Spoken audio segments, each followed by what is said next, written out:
फिर इन तीनों पुत्रों का दुर्गा ने विवाह करना चाहा।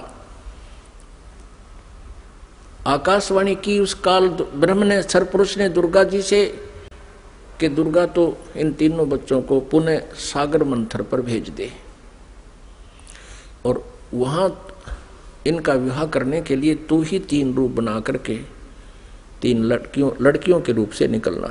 अब श्री देवी ने 3 रूप बनाए गुप्त और समुद्र में छुपा दिए। उधर से तीनों पुत्रों से कहा कि जाओ बेटा तुम सागर मंथन करो, उधर से ये काल सब व्यवस्था कर देता है। इन्होंने जाकर के सागर मंथन दूसरी बार किया तो 3 लड़कियां बाहर आई। अब माता ने कहा था बेटा जो पहले निकले उसकी पहचान कर लेना, अलग अलग दूसरी बार जो निकले उसकी पहचान तीसरे के। तो तीनों ने आगे पीछे कर लिया, उनको मां के पास ले आए। दुर्गा ने पूछा पहले कौन सी निकली थी कि ये वाली, उसका नाम सावित्री रख दिया और ब्रह्मा से कहा कि ये तेरी पत्नी रूप में होगी।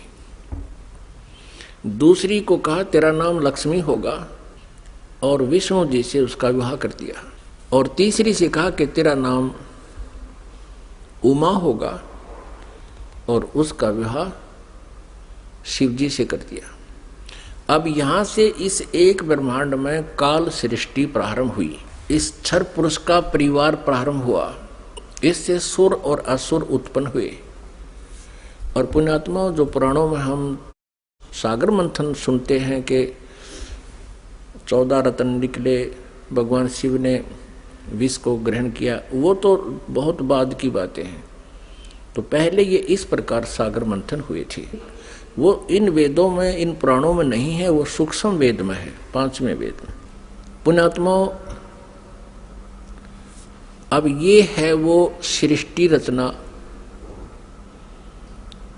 जो 5वें वेद में है, सूक्ष्म वेद में है।